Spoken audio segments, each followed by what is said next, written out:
Motor गाड़ी नहीं मिलेगी कि बैठे और गर्र से चल दिए। I am a proud and a happy owner of MG car and I travel a long journey in this car. मेरा खेल खत्म हो गया फिर नहीं। मैं बचा लूंगा। दोस्तों, तस्वीरों का यह अंतर आधी सदी का फासला है। भारत की all time blockbuster movie Sholay 15 अगस्त को अपने स्वर्णिम 50वें वर्ष में प्रवेश कर रही है और इस फिल्म की यादें हमारे दिलो दिमाग पर इस कदर चस्पा हैं कि लगता है कि सब कल की ही बातें हों। शोले एक फिल्म ही नहीं बल्कि उस दौर के भारत का सजीव चित्रण था। गांव, शहर, बाइक, तांगा, ट्रेन, चोर, डाकू, पुलिस और अदालतों से लेकर रिश्ते नाते और सांप्रदायिक भाईचारा भी।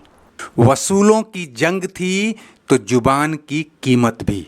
सामाजिक और आर्थिक हालात की झलक थी तो बदलाव की बयार भी।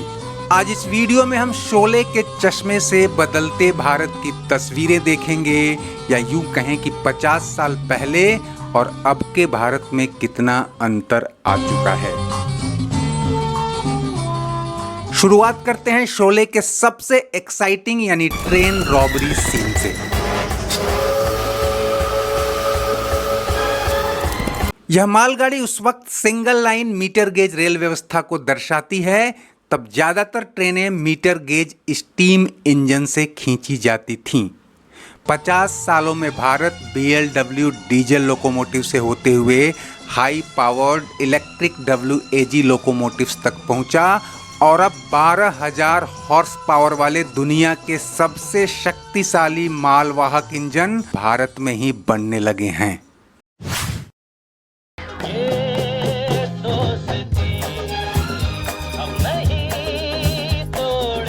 बात ट्रांसपोर्ट की हो रही है तो इस बाइक को आप कैसे भूल सकते हैं।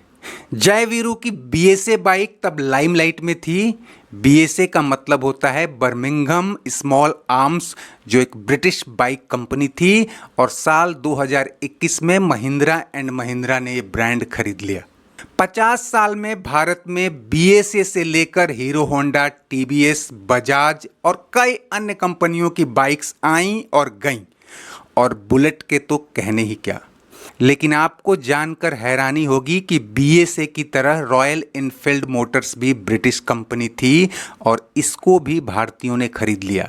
आज यह चेन्नई स्थित आइशर मोटर्स के नाम से जानी जाती है। अब फीडर सेवाओं की भी बात कर लें। फिल्म में बसंती के तांगे का बड़ा रोल है। तांगे तो अब आपको शायद देखने को भी न मिले और धन्नों की नस्लें बैटरी रिक्शा बनाने वालों को दुआएं दे रही होंगी, लेकिन बसंती की यह बात रंग ला गई दोस्तों।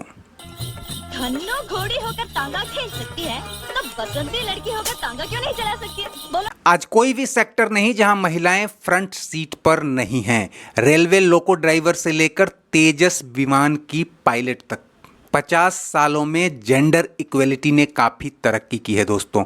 बसंती रियल लाइफ में तो सांसद बन चुकी है, स्क्रीन की विरासत भी तांगे से लग्जरी कार तक पहुंच चुकी है। जरा सोशियो इकोनॉमी की बात कर लें दोस्तों। तब का भारत कृषि पर निर्भर था।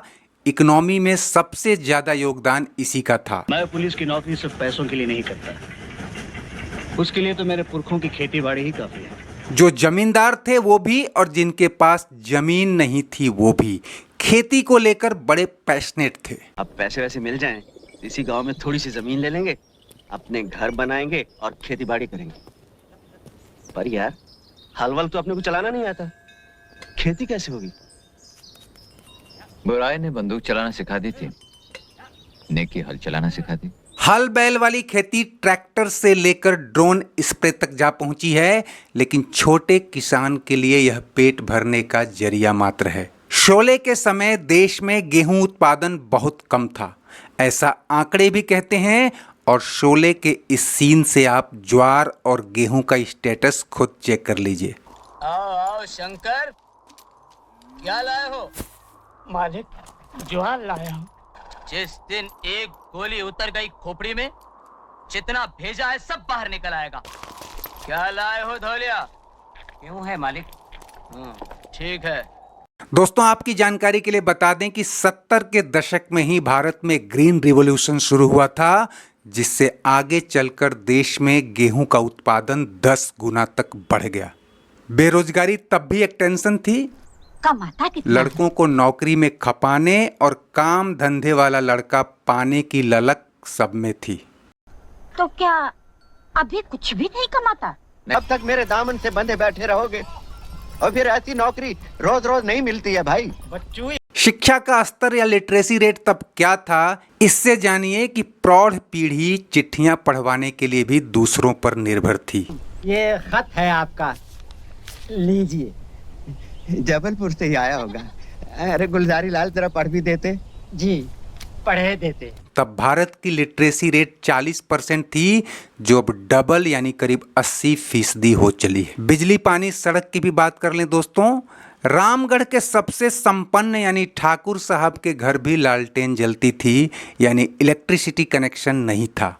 और शायद फिल्म वाले ये लॉजिक नहीं दिखा पाए कि जब गांव में बिजली ही नहीं थी तो पानी की टंकी पर पानी कैसे पहुंचता होगा। खैर, दूर दराज के इलाकों में सड़कें नहीं थीं और घोड़े ही फास्ट राइडिंग का जरिया थे। और एक फैक्चुअल बात भी जान लें कि बेंगलुरु से 50 किलोमीटर दूर जिस रामनगरम को फिल्म की शूटिंग के लिए रामगढ़ बनाया गया था, वहां भी गांव से हाईवे तक की एक सड़क खुद फिल्म मेकर जीपी सिप्पी ने बनवाई थी। बहरहाल आज के भारत में गांव-गांव सड़कों और बिजली के तारों का जाल बिछ चुका है। साल 2018 में मणिपुर का लेसंग गांव आखिरी गांव था जहां बिजली कनेक्शन पहुंचा था। शोले क्राइम एक्शन ड्रामा थी, तो जरा इस पॉइंट पे भी गौर कर लें। 70 के दशक में भारत में डाकुओं का खौफ था। अब उस तरह के डाकू तो नहीं है, शायद चोला बदल लिया होगा। आपराधिक गिरोह और माफिया जरूर कायम है, लेकिन अब बच्चे उनके डर से भी नहीं सोते। पुलिस और सुरक्षा बलों के लिए अब माओवाद और आतंकवाद बड़ा खतरा है। ट्रेडिशनल बंदूकों की जगह ऑटोमेटिक राइफल्स ने ले ली है और रिवॉल्वर भी सोफिस्टिकेटेड हो चुके हैं। और हाँ, तब तक इस देश में अंग्रेजों के जमाने के जेलर बचे हुए थे और अब न वो रहे और ना ही उनकी बनाई आईपीसी की धाराएं। आपको तो पता ही होगा कि 1 जुलाई 2024 से देश में इंडियन पेनल कोड की जगह बीएनएस यानी भारतीय न्याय संहिता लागू हो चुकी है। दोस्तों, बदलाव तो बहुत हो चुका, वे चीजें भी देख लीजिए जो नहीं बदली। जय वीरू ने फैशनेबल डेनिम कपड़ों में एंट्री मारी थी और डेनिम का क्रेज आज भी कायम है। एक चीज जो बिल्कुल नहीं बदली वो है गालियां। जय जितनी गाली दे दिए ठाकुर, जी भर के गाली दे दी। सिगरेट और शराब तब फिल्मों में नुमाइश की चीज हुआ करती थी, लेकिन अब बदलाव इतना ही हुआ है कि स्क्रीन पर एक वैधानिक चेतावनी लिखनी पड़ती है कि ये स्वास्थ्य के लिए हानिकारक हैं। तो दोस्तों, आज के लिए बस इतना ही। वीडियो का मकसद आपका इंफोटेनमेंट है, चीज़ों को दिल पर मत लीजिएगा। चलते चलते इसे लाइक, शेयर और सब्सक्राइब कर लीजिए और कमेंट बॉक्स में अपनी राय जरूर दीजिएगा। शुक्रिया, नमस्ते, आभार।